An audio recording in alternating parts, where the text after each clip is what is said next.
욥기 16장 16절에서 22절까지입니다. 내 얼굴은 울음으로 더러워지고 내 눈꺼풀에는 사망의 그늘이 있으나 그것은 내 손의 불의 때문이 아니로다. 또한 내 기도는 순결하니라.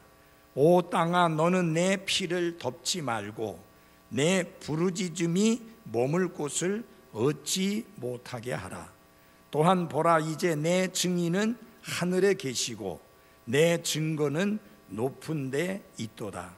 내 친구들은 나를 비웃되 내 눈은 하나님께 눈물을 쏟는도다. 오 사람이 자기 이웃을 위해 변호하는 것 같이 누가 한 사람을 위해 하나님께 변호한다면 얼마나 좋을까. 22절 같이 한 목소리로 읽겠습니다. 시작. 몇 년이 지나면 그때에 내가 돌아오지 못할 길로 가리로다. 아멘. 우리 앉기 전에 이 말씀 함께 하겠습니다. 시작. 우리의 대제사장이시며, 다시 하겠습니다. 시작. 다시 시작. 우리의 신앙 고백의 대제사장이신 그리스도 예수님을 깊이 생각하라. 히브리서 3장 1절 말씀. 아멘. 앉아주시기 바랍니다.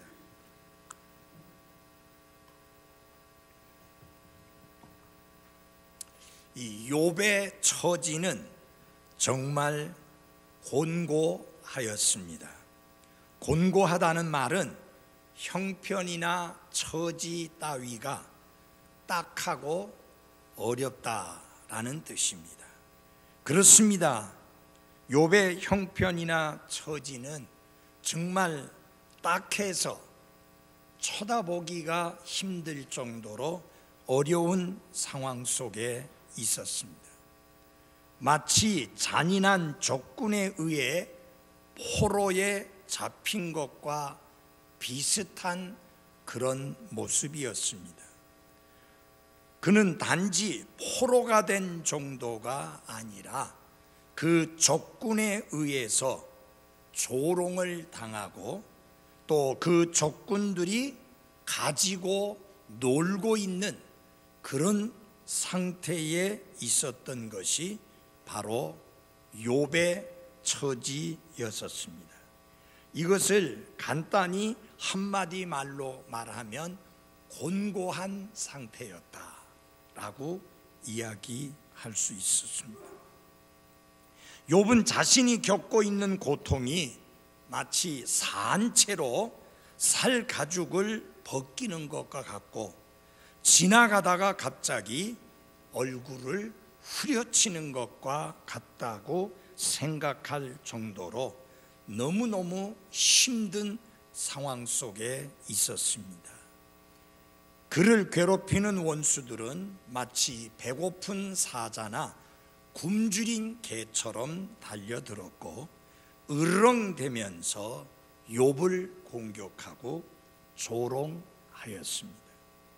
그런데 이렇게 곤고한 욥에게 그를 붙들어 주고 그를 위로해 줄 수 있는 것이 정말 하나도 없었던 것일까요? 욥은 결코 그렇지 아니함을 고백합니다.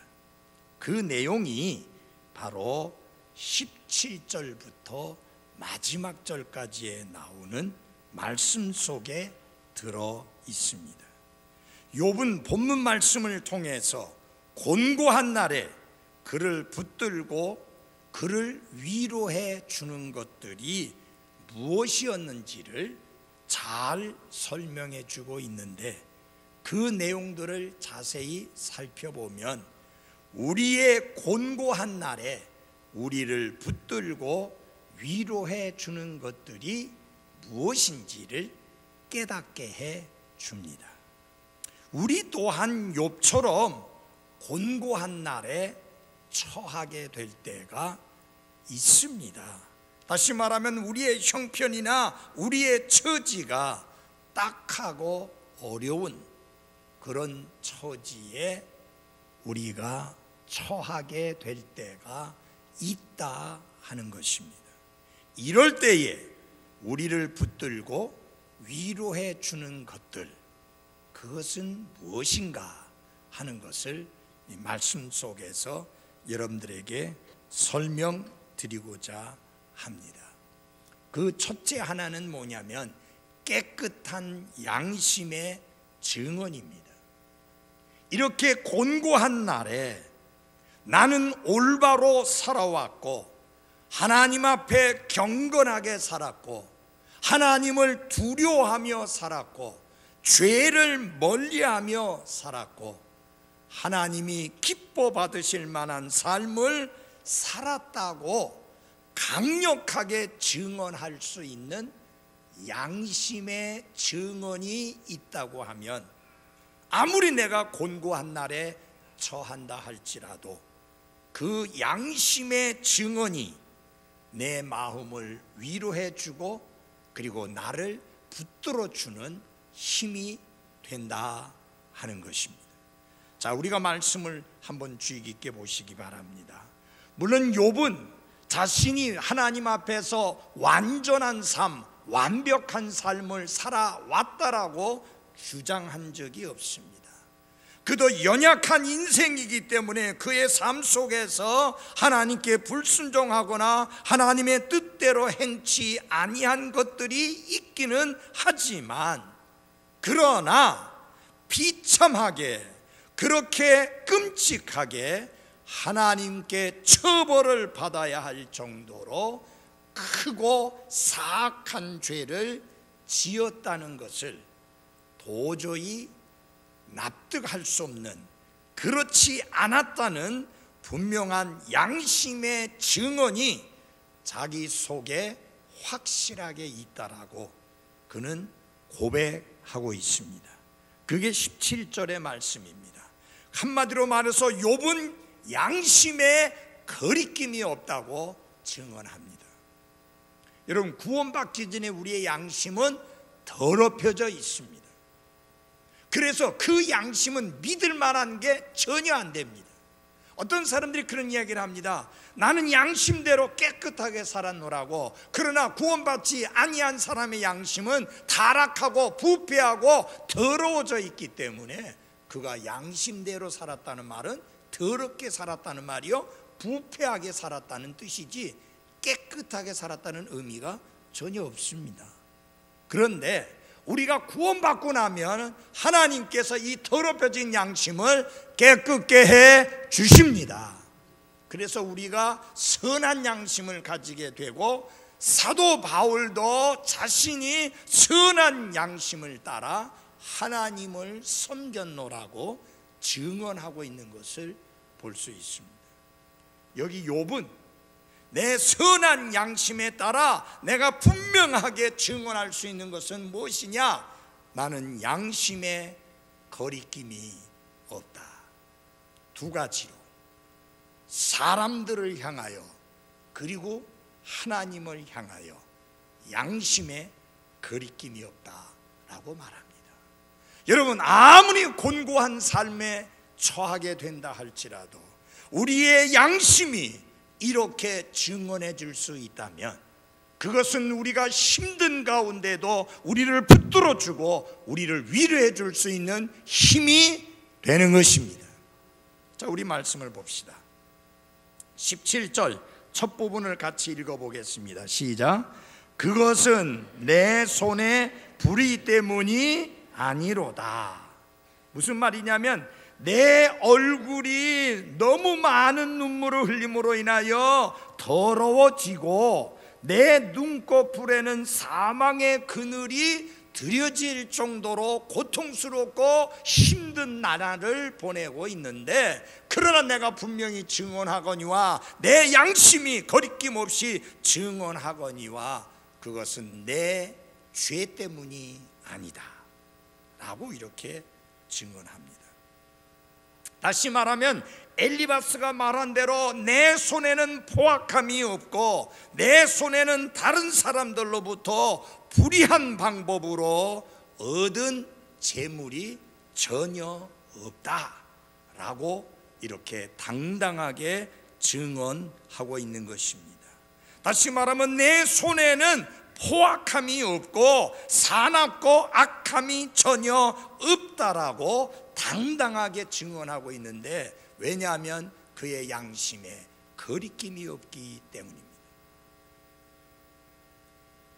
이것은 곧 그가 다른 사람의 피를 흘리는 것과 같은 큰 죄에 대해서 그는 깨끗하고 죄가 없다라고 하는 의미입니다. 엘리바스는 계속해서 욥을 공격하면서 뭐라고 말합니까? 너 내 손에는 피가 묻혀 있다. 더러운 피, 불의한 피, 사악한 피가 묻어 있다라고 하는데, 여기 욥은 말합니다. 양심에 거리낄 것을 한 적이 없다. 누구에 대하여? 사람들에 대하여. 나는 그 누구에게도 양심에 거리낄 만한 잘못을 한 적이 없고 언제나 다른 사람을 압제하여 재물을 빼앗아 누린 적이 없다. 내 양심이 증언하거니와 나는 그런 적이 없다라고 당당하게 이야기합니다.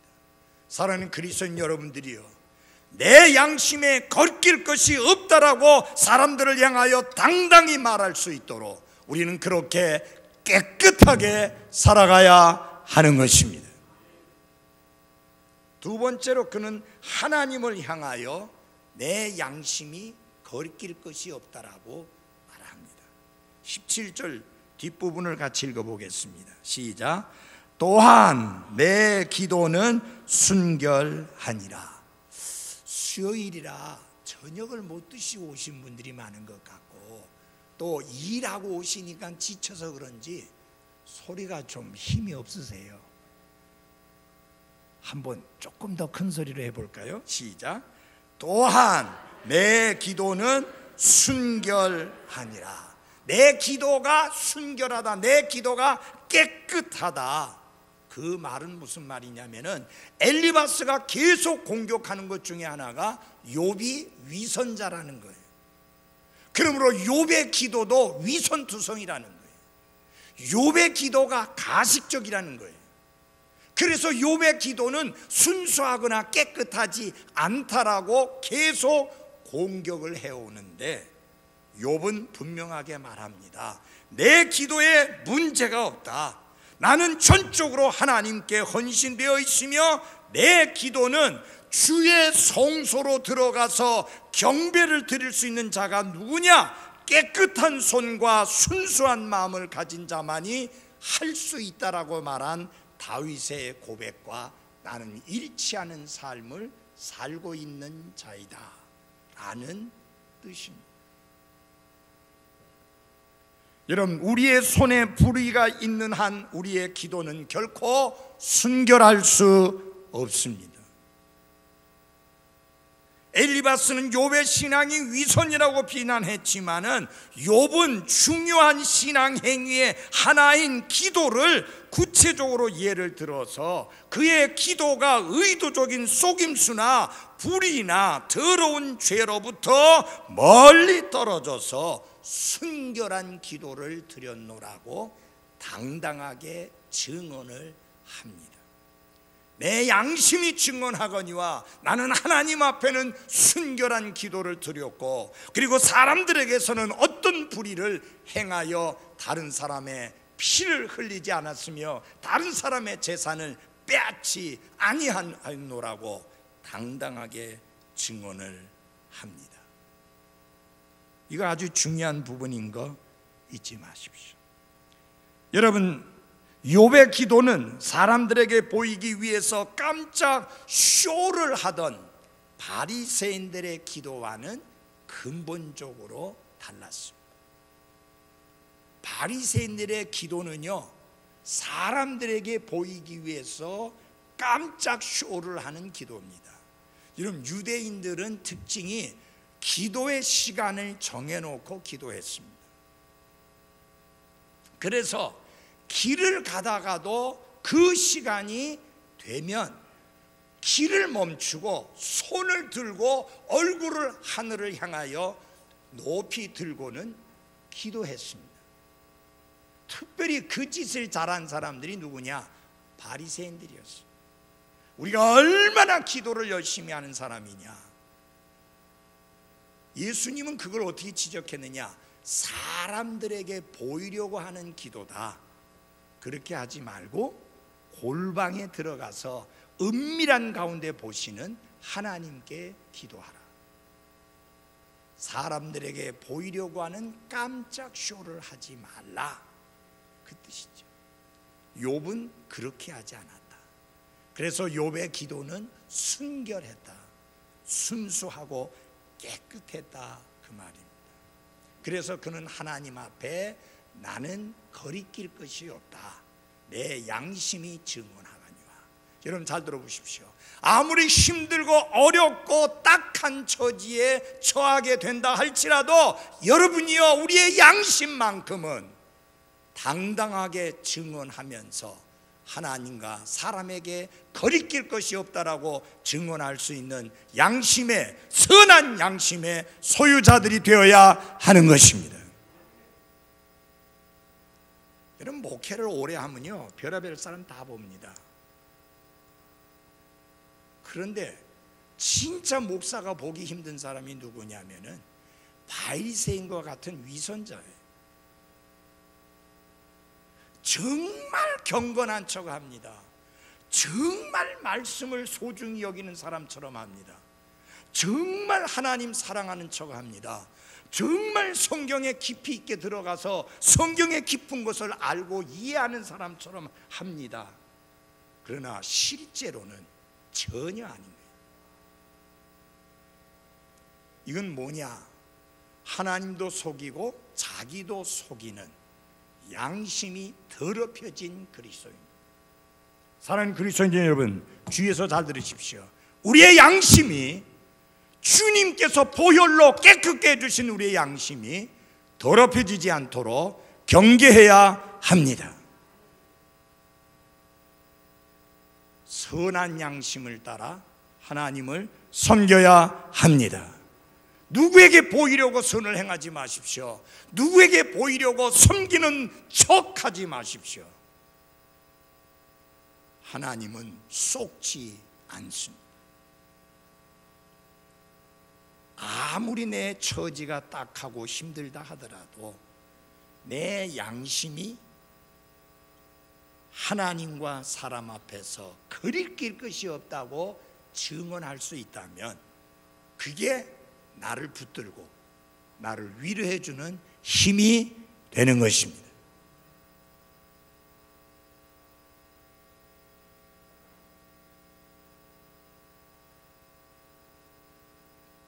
(18절을) 한번 같이 보아주시기 바랍니다. 18절 같이 읽겠습니다. 시작. 오 땅아, 너는 내 피를 덮지 말고 내 부르짖음이 머물 곳을 얻지 못하게 하라. 이 말씀의 의미는 뭐냐면 욥이 얼마나 당당한지, 만약 그의 손에 불의가 있다고 하면 그 불의가 드러나기를 바랄 만큼 당당하게 말합니다. 여기서 오 땅아 너는 내 피를 덮지 말라고 하는 것은 뭐냐? 피를 덮는다는 것은 살인자가 그 증거를 은폐시키고 감추기 위해서 덮는 것을 의미하는 것입니다. 욥은 내가 살인죄를 저지른 적이 있다면 땅아 내 죄를 드러내고 내가 흘린 것으로 의심되는 다른 사람들의 무지한 피를 가리지 말고 드러내라. 그렇게 당당하게 이야기합니다. 그 다음엔 또 그는 이렇게 이야기합니다. 자신의 기도 속에 부정함이 있다면 그 기도가 하나님 앞에 받아들여지지 않게 되기를 바랄 만큼 그는 당당합니다. 그 내용이 18절 뒷부분입니다. 내 부르짖음이 머물 곳을 얻지 못하게 하라. 무슨 뜻이냐면은 마음속으로 불법에 관심을 두면 주께서 내 말을 듣지 아니하시리라는 원칙에 따라서 내 기도가 판단받기를 원한다. 그러므로 내 부르짖음이 숨겨지거나 감춰지지 않도록 하라는 것입니다. 내 부르짖음이 하늘까지 올라가는 것에 방해되는 것이 아무것도 없도록 하라고 하는 당당한 고백입니다. 잘 들어주십시오. 어떻게 이렇게 당당할 수 있는가? 그 믿음의 양심이 사람을 향하여 혹은 하나님을 향하여 거리낄 것이 없을 때 가능하다는 것입니다.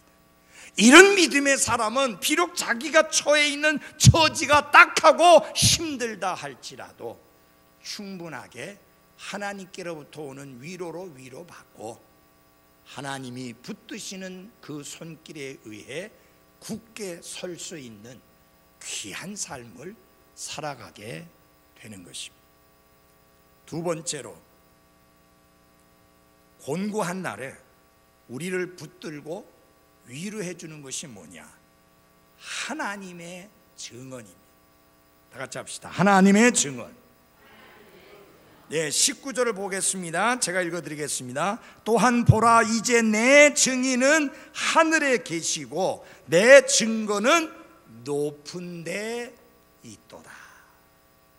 우리 내면에 있는 증인, 곧 우리의 양심이 우리를 위해 증언해 준다고 확신 있게 말할 수 있는 것도 큰 의미가 있지만 더 큰 의미가 있는 것은 무엇이냐? 하늘에 계신 하나님이 나를 위해 증언해 주시고 그 하늘에 확실한 증거가 있다라고 말할 수 있다면 그보다 더 놀라운 것이 없습니다. 여러분, 욥은요, 하나님이 내 증인이다, 하늘에 내 증거가 있다, 얼마나 당당합니까? 하나님은 우리의 마음보다 크시고 우리를 판단하시는 분은 우리 스스로가 아니라 하나님이시기 때문에, 그러므로 그는 자랑합니다. 확신 있게 이야기합니다. 내 증인은 하늘에 계시다. 내 증인은 하나님이시다. 내가 경건하게 살고 거룩하게 살고 신실하게 살고 깨끗하게 살고 하나님과 함께 걷는 삶을 산 증거가 하늘에 차곡차곡 다 쌓여 있다. 하나님이 직접 증언해 주신다. 그렇게 당당하게 이야기하는 것입니다. 다른 사람들로부터 비난을 받을 때에, 특별히 그게 친구라는 사람들로부터 비난을 받을 때에 우리의 결백을 아시는 하나님, 우리의 누명을 곧 벗겨주실 하나님이 하늘에 계시고 그분이 깨끗하다고 증언하신다는 이 사실은 얼마나 큰 위로가 되는 건지 모릅니다. 친구들이 한 명도 아니고 3명이 번갈아 가면서 공격하고 욥을 비난하고 욥을 조롱하고 욥을 대적했지만 욥이 크게 위로를 받을 수 있었고, 그리고 그가 굳게 설 수 있었던 것은, 그 곤고한 시간에 그가 위로받을 수 있었던 것은 하나님께서 그의 증인이 되어주신다고 하는 사실입니다.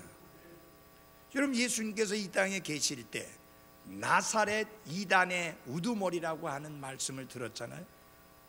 그죠? 예수님 거짓말쟁이라는 말도 들었잖아요. 예수님은 신성모독하는 자라고 하는 비난을 들었잖아요. 그렇지만 예수님은 그 모든 것에 대해서 상관치 않았습니다. 그리고 그분이 하신 말씀은 뭐냐면은, 나에 대하여 증언하시는 다른 분이 있는데 나는 그분께서 나에 대하여 증언하시는 그 증언이 참된 줄을 아노라.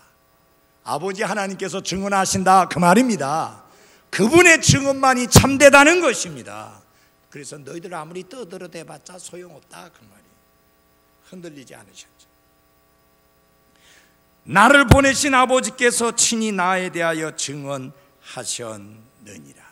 그 하나님의 증언은 사람들로 이루어진 무수한 증인들과 비교할 수 없을 만큼 신뢰할 수 있는 증언입니다. 이 세상에서는요, 누구 말이 옳은지 헷갈릴 때가 참 많습니다. 정치판을 보면은 특별히 더 그래요. 다 옳대요. 다 자기들이 맞대요. 헷갈려요.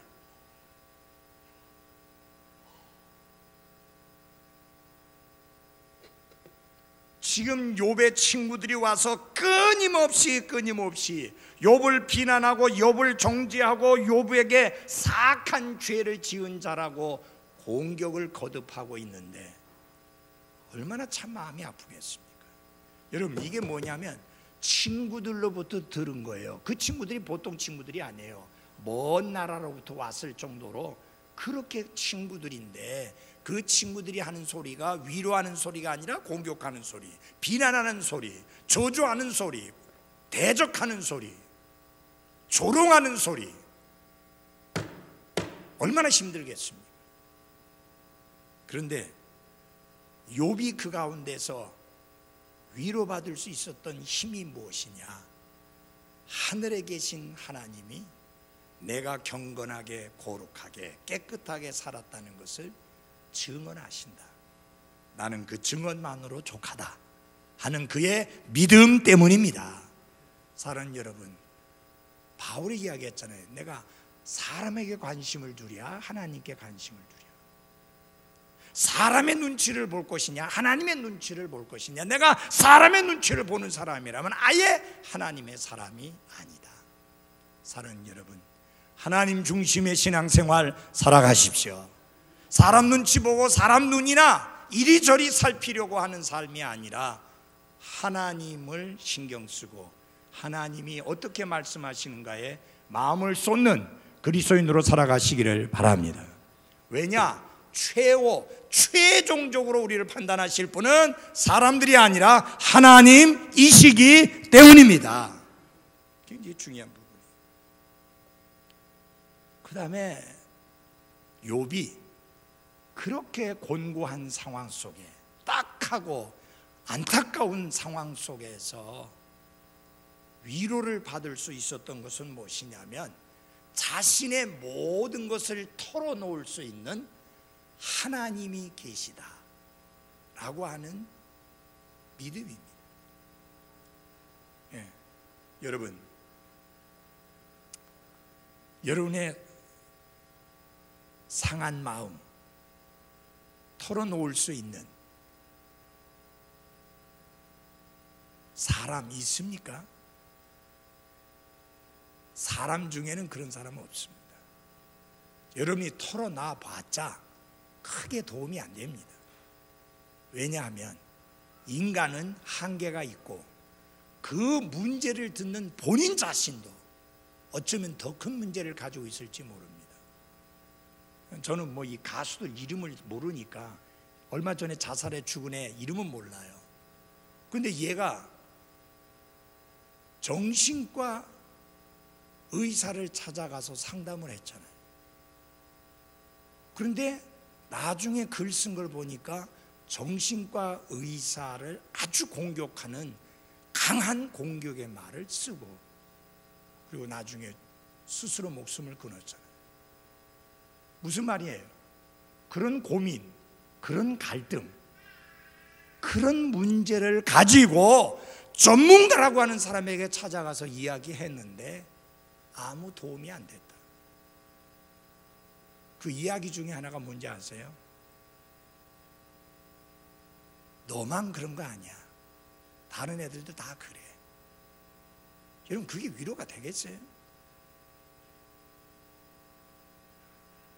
여러분, 욥의 이 상한 심정, 친구라는 사람들조차도 찾아와서 그 끔찍하게 공격하고 비난하는 그 상황, 이 참 답답한 마음, 누구한테 가서 털어놓겠어요? 누구한테 가서 털어놓으면 시원해지겠습니까? 가서 털어놓고 시원함을 얻을 수 있는 사람이 없어요. 사람 중에는 그런 사람이 없습니다. 욥은요 정확하게 알았어요. 자신의 모든 것을 털어놓을 수 있는 분은 하나님 한 분뿐이라는 것을 알았습니다. 그래서 그 하나님께 털어놓고 나니까 마음이 크게 위로를 받는 경험을 하게 됩니다. 20절, 21절을 같이 보시기 바랍니다. 20절 같이 한번 읽겠습니다. 시작. 내 친구들은 나를 비웃되 내 눈은 하나님께 눈물을 쏟는도다. 오 사람이 자기 옷을 위해 변호하는 것 같이 누가 한 사람을 위해 하나님께 변호한다면 얼마나 좋을까. 자, 그런 친구들에 대하여 이야기합니다. 내 친구들은 나를 비웃대라고 했습니다. 나의 친구들은 나를 조롱한다. 그들은 나를 대적할 뿐만 아니라 폭로하기로 결심한 자들이여 그들은 나를 칠 궁리만 하고 있고 온갖 술수와 달변을 사용해서 나를 짓밟고 있을 뿐이다. 그게 욥이 친구들에 대하여 하는 이야기입니다. 여러분, 조롱과 비웃음, 공격과 비난, 그게 원수들로부터 올 때는 그나마 좀 낫습니다. 내 원수니까 의례껏 그렇게 말하지 라고 넘어갈 수 있습니다. 맞아요? 그런데 누가 공격하는 거예요 지금? 크게 누가 공격하는 거예요? 친구들이 공격하는 거예요. 친구들이 비난하는 거예요. 친구들이 조롱하는 거예요. 친구들이 대적하는 거예요. 친구들이 공격하는 거예요. 그러니 상처가 얼마나 큽니까? 서로 사랑하고 서로 아껴주고 서로 위해주고 서로 세워주고 서로 돌아봐야 될 성도들이 서로 공격하고 서로 비난하고 서로 조롱하고 서로 대적한다고 하면 얼마나 더 상처를 받겠습니까? 별 생각 없이 던진 말이라 하더라도 엄청 상처를 받을 수밖에 없습니다. 그런데 욥은 지금 대적들로부터 원수들로부터 공격을 받고 있는 게 아니라 친구들로부터 공격을 받고 있고 조롱을 받고 있습니다. 이 친구들과 어떻게 해야 사이가 좋아질지 길이 안 보여요. 어떻게 해야 그들이 내 말을 공정하게 들어주고 공정하게 대해줄지 기대할 수가 없어요. 친구랍시고 찾아왔는데 친구랍시고 지금 말을 하고 있는데 하나도 위로가 안 되는 거예요.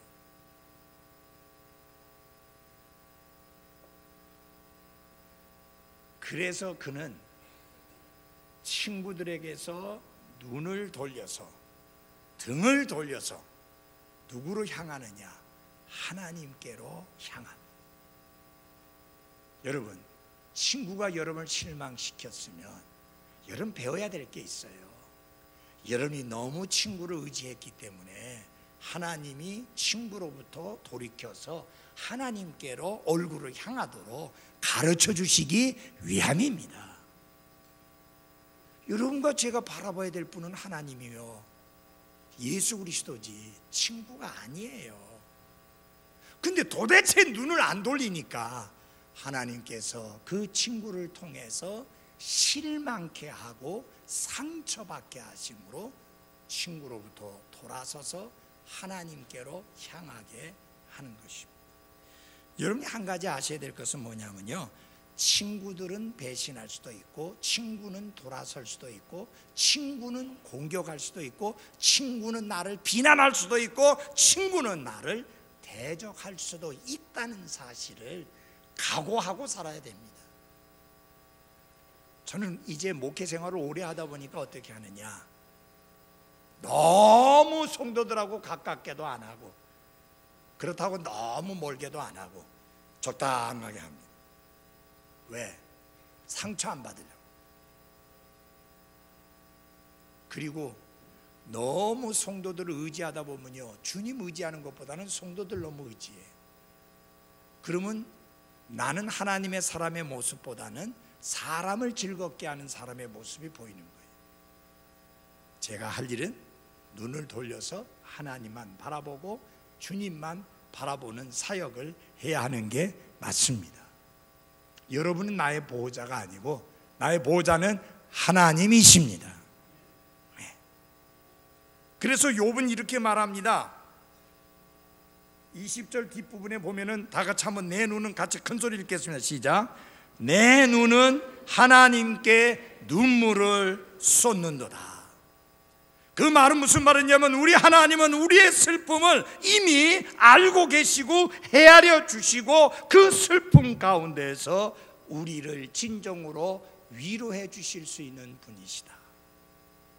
그래서 내 눈은 하나님께 눈물을 쏟는도다. 여러분, 욥은 앞에서 16절에서 그렇게 말한 적이 있습니다. 자신이 많은 눈물을 흘려서 그 눈물로 인하여 내 얼굴이 더러워졌다. 그렇게 말했습니다. 그 눈물은 세상적인 슬픔의 눈물이 아니라 경건한 슬픔의 눈물이었고, 그 눈물은 하나님 앞에서 우는 울음이었고 통회하는 마음의 헌물의 눈물이었습니다. 사랑하는 그리스도인 여러분, 아무리 사람들이 우리의 슬픔을 가볍게 여기고 비웃고 조롱한다 할지라도 잊지 말아야 될 것은 하나님이 우리를 지켜보고 계시며 그분이 나의 슬픔을 다 알고 계시다고 하는 그 사실로 위로받으시기를 바랍니다. 우리 오명자 참회님이 지금 힘든 시간을 보냅니다. 저희들이 만날 때마다 이렇게 저렇게 한두 마디 위로의 말을 던지지만 그 말이 정말 진정한 위로가 되겠습니까? 진정한 위로는 오잠의 아픔과 슬픔을 아시는 하나님께로부터 오는 것입니다. 하나님을 향하여 하나님께 눈물을 쏟아야 합니다. 그리고요, 억울한 소리 듣고 그러면 화나잖아요. 때가 되면 하나님이 우리의 결백을 드러내신다. 그게 우리의 위로입니다. 21절 같이 읽겠습니다. 시작. 오 사람이 자기 이웃을 위해 변호하는 것 같이 누가 한 사람을 위해 하나님께 변호한다면 얼마나 좋을까. 지금 여기 욥의 마음 속에는, 생각 속에는 누구를 생각합니까? 장차 이 땅에 오셔서 여러분과 저의 죄들을 대신해서 죽으시고 구원자와 주님이 되셔서 하늘의 왕좌에 오르신 다음에 하나님 왕자 오른편에서 여러분과 저를 위하여 변호하시게 될 예수 그리스도를 생각하고 있는 것입니다.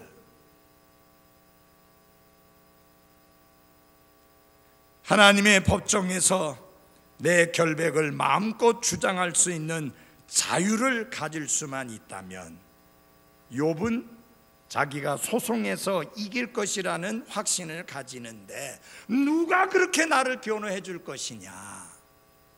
아무리 둘러봐도 사람들 가운데는 없는데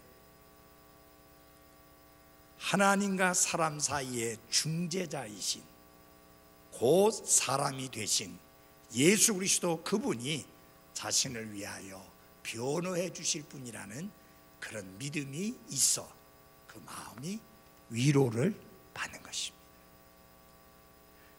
여기 이사야서에 이런 말씀이 있습니다. 하나님께서 나를 도우실 터인즉 내가 당황하지 아니하리라. 내가 부끄러움을 당하지 아니할 줄 아노라.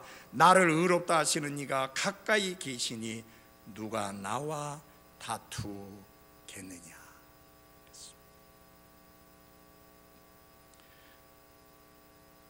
예수님께서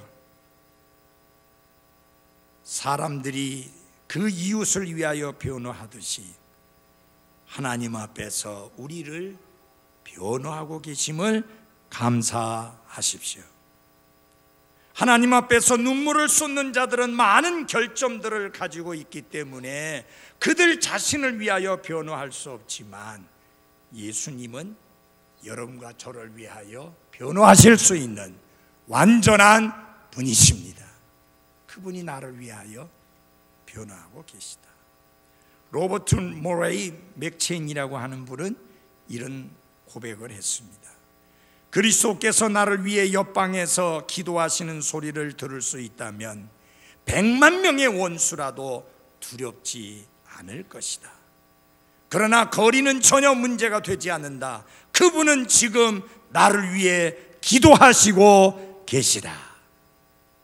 바로 이런 믿음이 필요합니다. 예수님께서 하나님 아버지 앞에서 여러분과 저를 위하여 변호하고 계시다는 사실을 기억하시고 그 마음으로 크게 위로받게 되시기를 바랍니다. 마지막으로 죽음에 대한 확신이 우리로 하여금 위로받게 합니다. 16장 22절 다 같이 읽겠습니다. 16장 22절입니다. 시작. 몇 년이 지나면 그때에 내가 돌아오지 못할 길로 가리로다. 욥은 곧 죽어서 영원한 왕국으로 들어가게 될 것이고 거기에서 하나님과 더불어 영원히 살 것이라는 확신이 있었기 때문에 죽음이 가깝다고 하는 것을 생각하고서 두려워한 것이 아니라 오히려 기뻐할 수 있었습니다. 죽는다는 거 그게 무슨 의미냐? 돌아오지 못할 길로 간다는 의미입니다. 여행길, 긴 여행길 한 번 떠나면 영원히 돌아올 수 없는 여행길로 나서는 것이 바로 죽음입니다. 그러나 우리가 그 죽음을 두려워하지 아니하는 유일한 이유가 있습니다. 우리는 영원한 우리의 본향으로 가는 것이기 때문입니다. 이 세상에서 살던 우리의 모습으로 결코 되돌아오는 일이 없을 것이고 그리고 우리는 영원히 주님과 함께 있게 될 것입니다. 이것이 그리스도인이 가지고 있는 죽음에 대한 확신이기 때문에 두려워하지 않는 것이죠. 그 다음에 조만간에 우리 모두 반드시 이 여행길을 나서야 합니다. 그러나 한 가지 여러분 아셔야 될 게 있어요. 순서대로 나서는 건 아닙니다. 아무도 그 순서는 모릅니다. 연세가 많이 높기 때문에 먼저 이 여행길에 들어서는 건 아닙니다. 여러분, 이대 목동병원에서 얼마 안 된 갓난 아기들 넷이 이 세상 길을 떠나서 영원히 돌아오지 못할 길로 갔잖아요. 그 아기들은 1살도 안 됐어요. 그래도 영원히 돌아오지 못할 길로 갔습니다. 사람은 태어날 때는 순서가 있지만 갈 때는 순서가 없습니다. 그래서 중요한 게 뭐냐? 오늘입니다. 그래서 중요한 게 뭐냐? 지금입니다. 오늘 내가 어떻게 살고 지금 내가 어떻게 주님을 섬기느냐, 그게 중요한 겁니다. 많은 사람이 그런 이야기합니다. 나중에 제가 잘 섬기겠습니다. 형편이 나아지면 열심히 헌신하겠습니다 하는데 그 날이 보장된 사람은 아무도 없습니다. 그래서 오늘이 중요하고 지금이 중요합니다. 선한 양심을 지킨 자들에게는 이 여행길을 생각하면 기분이 좋죠. 왜냐하면 그 여행길은 그들의 온전한 신앙이 빛을 발하게 될 곳으로 가는 그 길이기 때문입니다. 저는 사도 바울의 고백을 여러분과 함께 살펴보고 마치려고 합니다. 디모데후서 4장 7절 8절입니다.